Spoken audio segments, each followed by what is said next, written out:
Et bienvenue à tous pour encore cette énième journée. J'ai toujours le même t-shirt. Apparemment, on a de moins en moins de temps, jour après jour, pour nous préparer. La fatigue règne.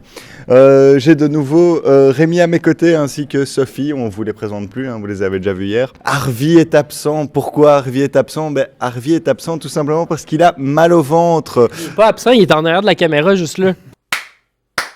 Harvey est absent parce qu'apparemment le sponsor lui a beaucoup pesé sur le ventre. Tu veux une bière? Oui, s'il te plaît. Donc on veut une bière, s'il vous plaît. On va se lancer sur le corps d'Anna Fritz présentement. Ça sonne très sale. The Corpse of Anna Fritz, c'est un film espagnol. Puis c'est fait en délicatesse. En fait, comme les Espagnols savent nous livrer la marchandise, la prémisse, c'est... en fait, c'est une starlette du cinéma qui meurt et qui se retrouve à la morgue. Et un des mecs qui s'occupe de la morgue décide d'amener un légiste. Voilà, merci beaucoup. Quelqu'un de lettré au podcast, dans le vidéo, ça fait très changement. Donc, un légiste décide d'amener ses amis et de présenter le corps de la starlette qui est là sur la table. Et les mecs décident ils ont la très bonne idée de baiser ce corps sur la table. Puis, finalement, la fille se réveille pendant l'acte et les mecs pètent un plomb et se demandent qu'est-ce qu'ils vont faire. Est-ce qu'ils vont la retuer? Est-ce qu'ils vont, est-ce qu'ils vont... Puis, en fait, il y a un des trois amis qui, lui, n'a rien fait. Donc, lui essaie d'arrêter un peu ce qui se passe, puis il veut pas tuer la fille. Donc, il y a un chaos dans la morgue. Ça aurait pu s'appeler comme ça, en fait, chaos dans la morgue. C'est un très bon titre alternatif, je dis ça au réalisateur. La prémisse est assez glauque, mais c'est très, très bien raconté. C'est raconté avec goût, surtout, ce qui est surprenant pour une prémisse comme celle-là. Puis c'est un thriller qui se passe en huis clos, donc on reste dans la morgue, on reste dans ce petit espace clos, puis c'est vraiment à propos des personnages qui ont une crise de panique. Et Sophie, parce que ça a l'air d'être un petit peu, quand même, voilà, un point de vue féminin là-dessus a l'air assez intéressant, un corps dans la morgue violé, on se réveille en plein dedans, quel ressenti un peu par rapport à ça? La nécrophilie, le viol, c'est quand même des sujets assez lourds et je veux pas dire qu'il n'y a que les filles qui vont trouver le sujet lourd, mais clairement ça peut mettre un peu plus mal à l'aise d'un point de vue féminin. Et étrangement, les réalisateurs l'ont extrêmement bien traité, il n'y a pas de moment glauque, c'en est presque étrange à quel point ils l'ont traité de manière soft et surtout même les points de vue masculins sont le fait qu'il soit trois personnages masculins, ça montre une espèce de nuance et ça catégorise pas genre le point de vue masculin très bourrin, très voilà, et le personnage féminin qui représente toute la douceur. Il y a vraiment, c'est un film tout en nuances. Et je voulais souligner deux choses importantes, c'est que ce film qui est fait donc en huis clos est un petit budget et c'est hyper clean. C'est la force des Espagnols, c'est que peu importe leur budget, peu importe l'ampleur du film, ils font toujours des choses extrêmement nettes, précises et propres. Je regrette je regrette totalement de ne pas l'avoir vu en fait. Autre film très attendu, que là je pense on a vu tous les trois. Qui est probablement le film du festival d'après moi. Qui a déjà reçu le prix du public 2 fois ou 3 fois dans d'autres festivals où il a déjà été présenté. Green Room, qui se lance en premier? Je peux peut-être y aller juste avec le synopsis rapidement. C'est un groupe de musique qui sont en tournée et qui décident de faire un show clandestin, un spectacle clandestin dans un club isolé. On se doute que c'est dans le sud des États-Unis. Je sais pas si on donne exactement le lieu, mais c'est dans le sud des États-Unis.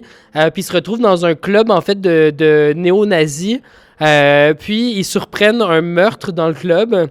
Puis ils doivent, ils se font enfermer dans la pièce où il y a eu le meurtre pour se faire accuser. En fait, ils se font porter l'accusation sur eux, que ça serait eux en fait qui auraient commis ce meurtre-là. On le découvre petit à petit, mais eux autres sont pris un peu dans ce tourbillon-là, puis ils essaient juste de se sortir de cette situation-là, et ça dégénère assez vite. C'est un film rough, un film très... en fait, juste pour le dire d'abord, en fait, je pense que c'est un film qui est un peu hors catégorie au BIFF.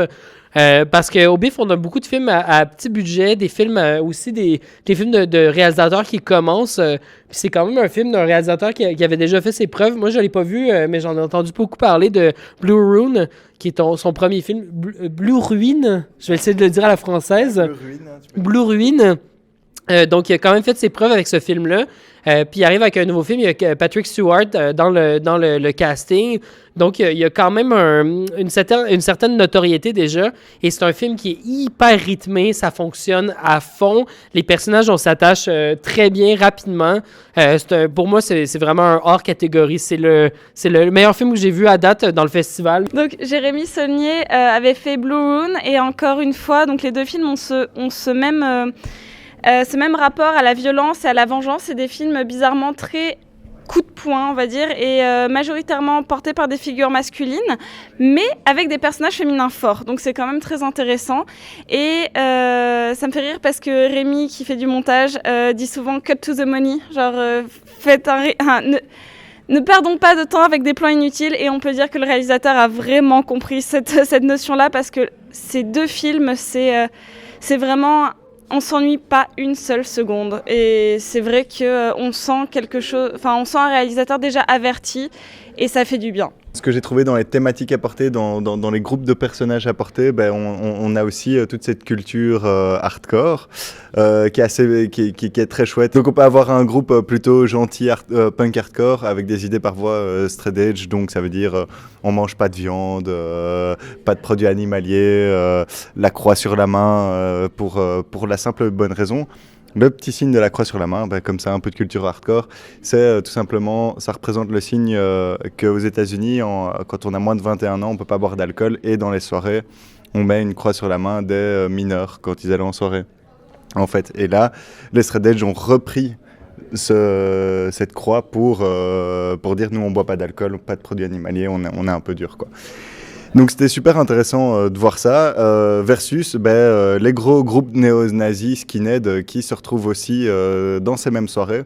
Et donc souvent on a tendance à pointer du doigt un groupe en disant ouais mais il y a des violents et tout, oui il y a du pogo et des choses comme ça dans les concerts hardcore, mais on n'a pas tous la même philosophie, et on voit très vite qu'il y a deux philosophies différentes dans un même groupe, plus ou moins ça. Donc c'était très intéressant de voir ça. La croix, je savais pas. Ah, ok. C'est des détails que je connaissais pas, puis tu viens de m'apprendre ça. Vous voyez, c'est une émission éducative, les connards du comptoir. Ah oui, Baoubali. Vous aviez pas vu Baoubali ? On n'a pas vu Baoubali. Non. Mais je vais faire le résumé en quelques minutes. C'est du Bollywood gros budget qui essaye de faire genre un film aussi épique que Le Seigneur des Anneaux, avec une violence qu'on peut retrouver dans un péplum. En gros. Alors, c'est du Bollywood, donc sur la première heure 20, c'est quand même relativement parlant, dansant, chantant, avec l'homme et la femme qui se cherchent dans des chansons amoureuses. Donc on est vraiment dans les codes du Bollywood, mais seulement 3-4 chansons. C'est pas 25 chansons comme... Seulement 3-4 chansons. Seulement 3-4. Voilà, donc c'est vraiment très peu par rapport à un Bollywood traditionnel. Et alors les combats... vide de sens narratif, mais d'un point de vue graphique, c'était quand même assez époustouflifiant. Donc voilà, si vous êtes avide de Bollywood et de gros combats épiques, je vous conseillerais plutôt le film. Je pense que Harvey est vraiment pas malade, il est juste à côté de la caméra, juste là. Je pense qu'il est pas malade. Sur ce, merci pour ce jour supplémentaire des Connards du Comptoir. On se retrouve demain, même jour, même heure, enfin non, même soirée, même nuit, et à bientôt. Drink on.